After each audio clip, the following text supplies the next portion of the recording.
I can still smell my mother's gingerbread cookies when I close my eyes.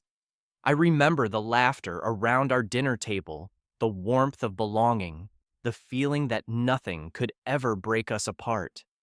That was before 8 years of silence, 8 years of being erased from every family photo, 8 years of being treated like I never existed. Last week, I received a letter inviting me to Christmas dinner, but they do not miss me. I just discovered the real reason why. Before I share what happened next, let me know in the comments where you are watching from today. If this story resonates with you, please hit that like button and subscribe to join our community.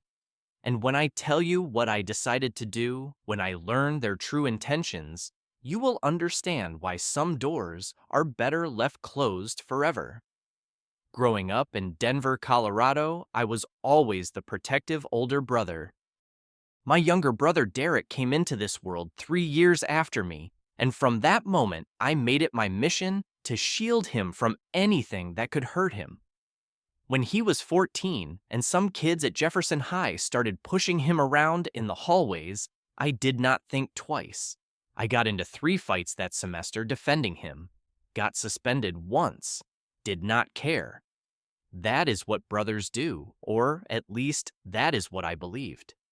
When Derek failed his first attempt at getting into college, I took the money I had been saving for a used car and paid for his SAT prep courses.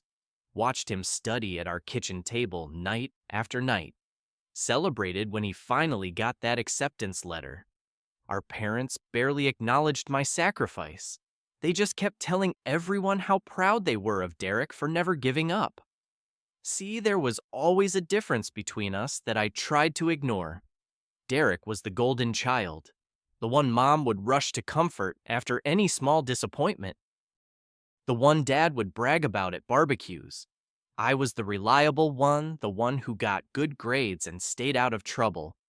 But somehow, that was just expected of me, never celebrated.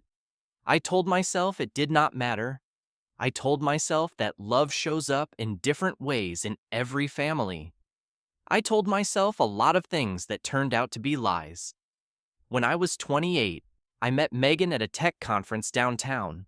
She worked in marketing for a software company, had this incredible laugh that could fill an entire room, and saw something in me that I had trouble seeing in myself. We dated for 2 years before I proposed.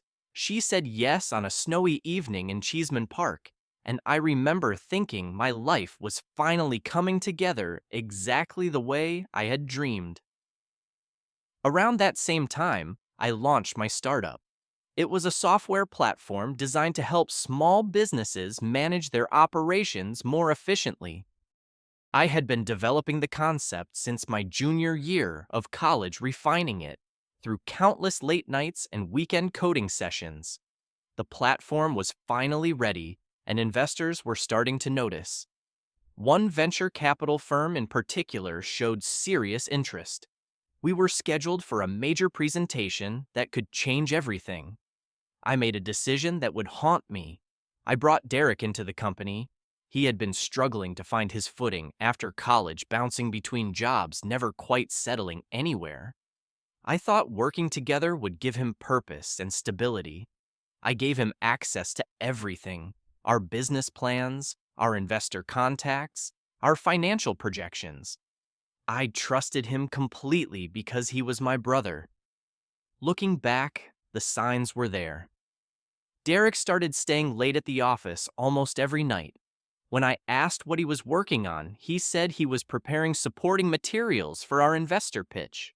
I believed him. Why would I not?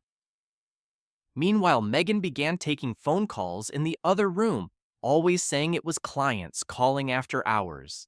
I was so consumed with preparing for our big presentation that I did not connect the dots. Then came the evening that shattered my world. Our investor meeting got postponed at the last minute, so I headed home early, stopping to pick up flowers for Megan on the way. When I pulled into our driveway, I saw Derek's car parked out front. I smiled, thinking he had come by to surprise us for dinner.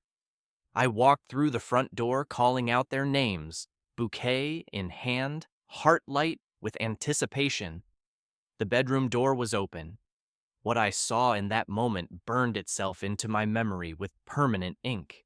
My brother, my fiancé, in our bed. The flowers fell from my hand and scattered across the hardwood floor. I could not move, could not breathe. My body went completely numb, while my mind tried desperately to reject what my eyes were showing me. Derek scrambled to his feet, already talking before he even had his shirt on. He said it just happened naturally, said they did not plan it. Megan sat there crying, telling me I was always too busy with work to give her the attention she needed.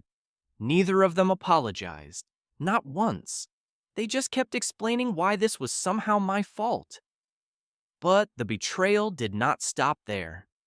As I stood frozen in that doorway, Derek's phone buzzed on the nightstand. I grabbed it before he could. What I found in his messages destroyed whatever was left of my faith in family.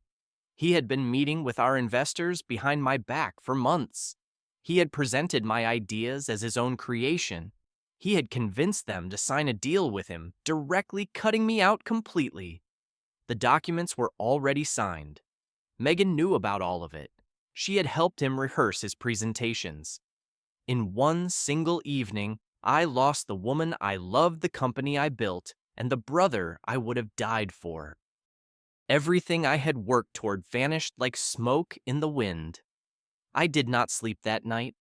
I sat in my car in a hotel parking lot until the sun came up, replaying every moment, questioning every memory. By morning, I had made a decision. My family needed to know the truth about who Derek really was. Maybe I was naive. Maybe I still believed that blood meant something, that when they heard what he had done, they would see him clearly for the first time. Our family had a tradition of monthly dinners at my parents' house. That Sunday, I drove there with evidence saved on my phone, screenshots of Derek's messages with the investors, emails where Megan discussed their timeline for pushing me out, the signed contracts that proved he stole my company.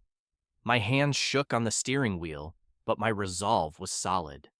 When I arrived, everyone was already gathered in the dining room. Mom had made her famous pot roast. Dad was pouring wine. Uncle Ray and Aunt Patricia sat in their usual spots making small talk about the weather. Derek sat at the far end of the table, calm as could be, acting like nothing had happened. Megan was conveniently absent, supposedly busy with work. I waited until everyone had food on their plates. Then I stood up and told them everything. I described finding Derek with Megan. I explained how he had stolen my business from under me. I showed them the messages, the emails, the proof of his calculated betrayal. My voice stayed steady even as my insides twisted into knots. I needed them to understand. I needed them to see the truth. Derek denied it at first, called me paranoid and jealous. But when I held up the phone with his own words on the screen, he changed tactics. He said Megan came to him because I neglected her. He said the business idea was as much his as mine since he worked on it too. He said I was overreacting, being dramatic, trying to ruin his life over a misunderstanding. Then my father spoke. I will never forget the way he looked at me, not with sympathy, not with concern, with disappointment. He told me I was embarrassing Derek in front of the whole family. He said business disputes should be handled privately, not aired out like dirty laundry. He told me that whatever happened with Megan, there must have been a reason. My mother started crying, but not for me. She rushed to Derek's side and held him like he was the one who had been wronged. She said I was destroying our family with accusations. She asked why I could not just let things go and move forward. I looked around that table searching for one sympathetic face. Uncle Ray cleared his throat and said, Derek was young, and everyone makes mistakes. Aunt Patricia added that maybe Megan was not right for me anyway, and this was a blessing in disguise. She actually used those words. a blessing in disguise. The room felt like it was shrinking, the walls pressed in. The air grew thick and hard to breathe. I was surrounded by my own blood, by people who had known me my entire life, and not a single one of them stood with me. I was the victim, but somehow I had become the villain. I asked them one question. I asked why I was being treated as the one at fault when I was the one who had been betrayed. The silence that followed told me everything. Then my father stood up, pointed toward the door, and told me to leave. He said when I was ready to apologize to Derek for making a scene, I could come back. Until then, I was not welcome in his house. I drove away without looking back, pulled over on a side street about 2 miles out, and sat there until I could not hold it in anymore. I cried for the first time in years, not because I lost a company or a fiancé, but because I realized I had lost my family long before that night. Maybe I never really had them at all. The days that followed were a blur of unreturned phone calls and unanswered messages. My mother never picked up. My father never responded. I discovered I had been removed from the family group chat, blocked on social media, erased systematically from their digital lives. 3 months later, I heard through a mutual friend that Derek and Megan were getting married, a big ceremony at a country club outside Denver. My parents were there, aunts and uncles, cousins, everyone smiling for photographs like I had never existed. That was when I knew there was nothing left for me in Colorado. I sold everything I owned, my car, my furniture, the engagement ring I had been paying off for 2 years. I packed one suitcase and bought a one-way ticket to Seattle. I told myself I was starting over. I told myself I would never look back. I told myself the pain would fade. Some of those things turned out to be true. Seattle greeted me with rain and anonymity, exactly what I needed. For the first 2 years, I survived on temporary contract work and determination. I rented a studio apartment smaller than my childhood bedroom, ate instant noodles more nights than I care to remember, spent every free hour teaching myself about artificial intelligence and machine learning, diving into online courses and tutorials until my eyes burned. Slowly, something began to take shape. I developed an application that used AI to help everyday people manage their personal finances. Nothing revolutionary at first glance, but it solved real problems in ways existing tools did not. I refined it obsessively, testing it on myself, improving it based on what worked and what failed. When I was 35, a major tech company acquired my application. The number on that check had more zeros than I had ever imagined seeing attached to my name. Suddenly, I was a millionaire living in a house overlooking Puget Sound, running my own technology consulting firm. I had built something from nothing entirely on my own, with no one to betray me because I never let anyone get close enough. But success has a strange way of coexisting with loneliness. My house was beautiful and empty. My calendar was full of meetings, but empty of meaning. I dated occasionally, but never seriously. Something inside me had closed off a door I was not sure I wanted to open again. The one connection I maintained was with my cousin Jamie Uncle Ray and Aunt Patricia's son. He was 10 years younger than me, still in college when everything fell apart. He never agreed with how the family treated me. He started reaching out secretly a few months after I moved, and we had stayed in touch ever since. He was the only window I had into a world I had left behind. Then, on a gray December morning, I found an envelope in my mailbox with a Denver return address.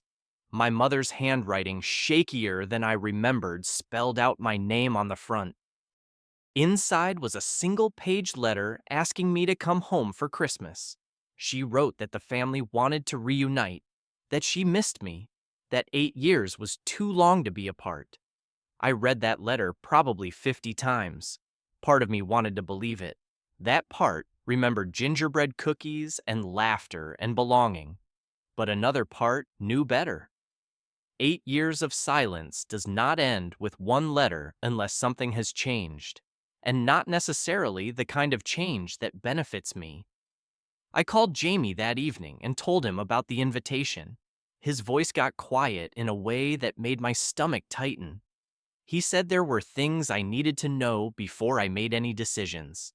He booked a flight to Seattle for that weekend. We met at a coffee shop near Pike Place Market. Jamie looked older than I remembered, more serious. He sat across from me and told me everything. Derek's company had collapsed.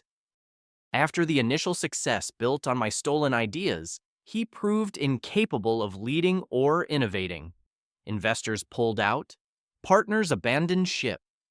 2 years ago, the whole thing went bankrupt. Derek lost everything, including Megan. She divorced him the moment the money dried up and took whatever assets remained. But that was not the worst of it.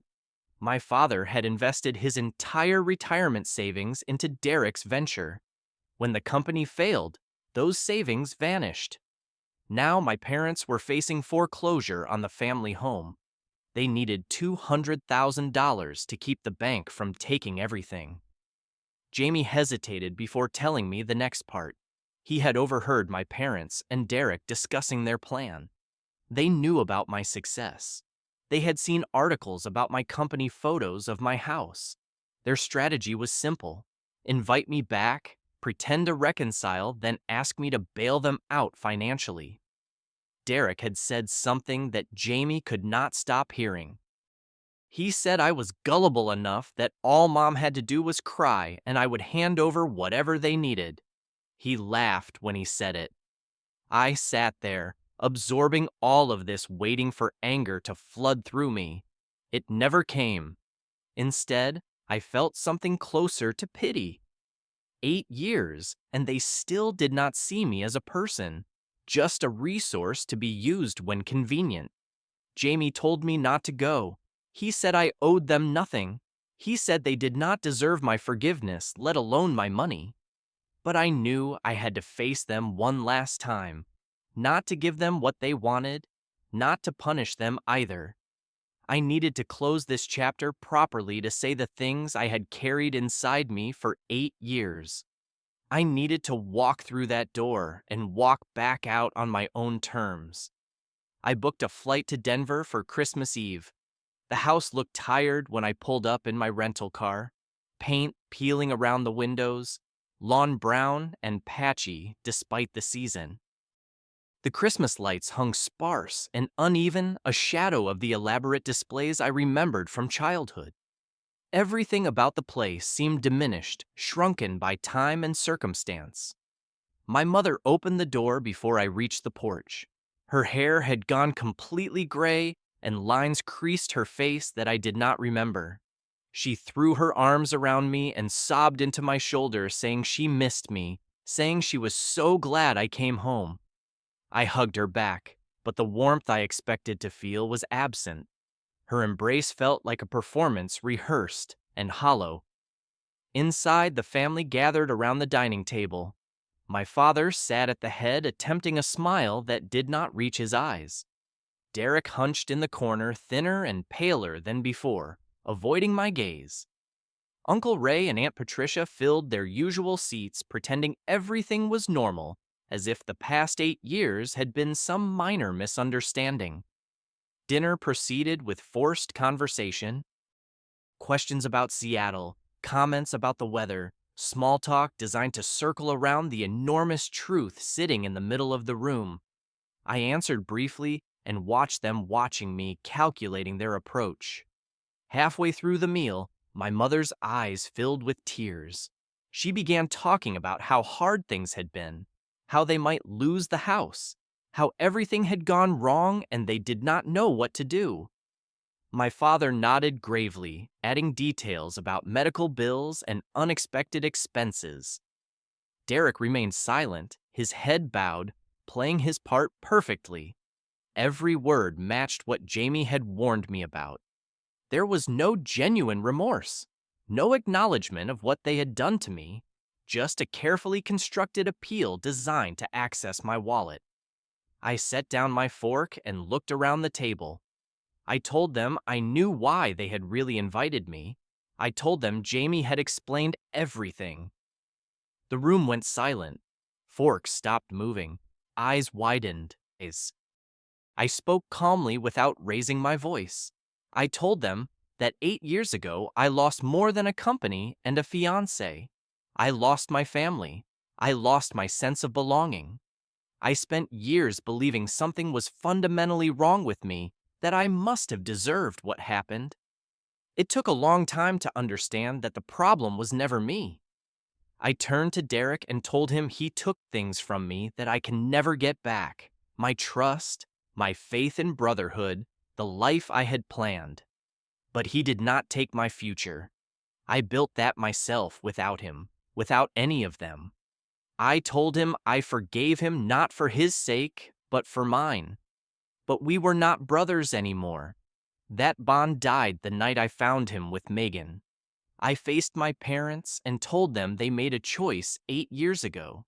They chose Derek. That was their right as parents, even if it was wrong. But they could not choose me only when they needed something. I was not a backup option. I was not a bank account. I was their son, and they threw me away. I told them I would not be giving them money. Not because I could not afford it, but because money would not fix anything. It would not rebuild trust. It would not erase the years of silence. It would just postpone the consequences of choices they made long before the bills came due. Then I stood up and walked toward the door. No one tried to stop me. No one said a word. The only sound was my footsteps on the hardwood floor and the creak of the front door opening. Outside, snow had begun to fall. Fat white flakes drifting down from a gray sky covering the dead lawn, softening the edges of everything. I stood on the porch and breathed deeply, letting the cold air fill my lungs. For the first time in 8 years, the weight I had been carrying lifted from my shoulders. Not because anything had been resolved, but because I had finally said what needed to be said. Jamie was waiting in his car at the end of the driveway. He rolled down the window and asked if I was okay. I smiled and told him I was better than okay. I was free. We drove to a hotel downtown and ordered room service. We talked about his job and his girlfriend and his plans for the new year. We did not talk about the family we had both partially lost. There was nothing more to say about them.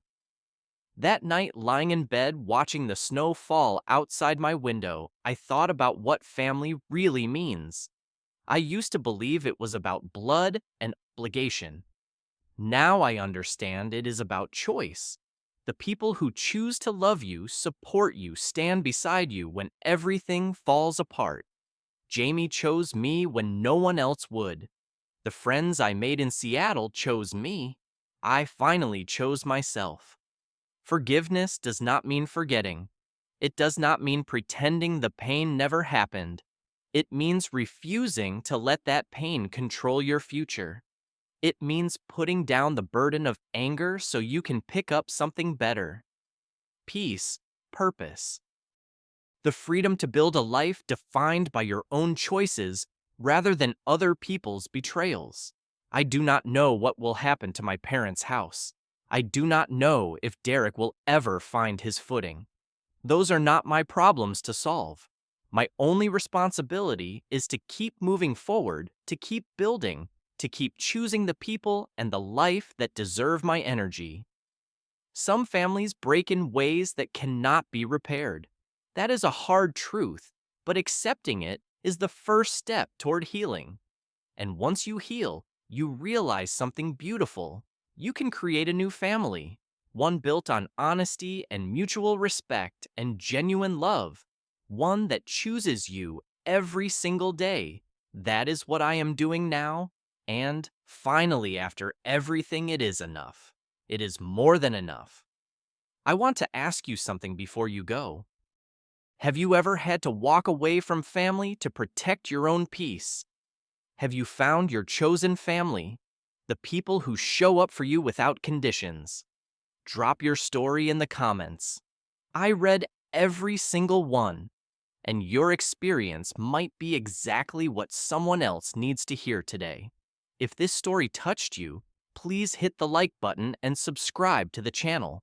Share this video with someone who might need the reminder that they deserve better than people who only love them when it is convenient. Thank you for being here. Thank you for listening. Whatever you are carrying, whatever difficult choices you are facing, I hope you find the courage to choose yourself. You are worth it. You have always been worth it. Stay strong out there. I will see you in the next story.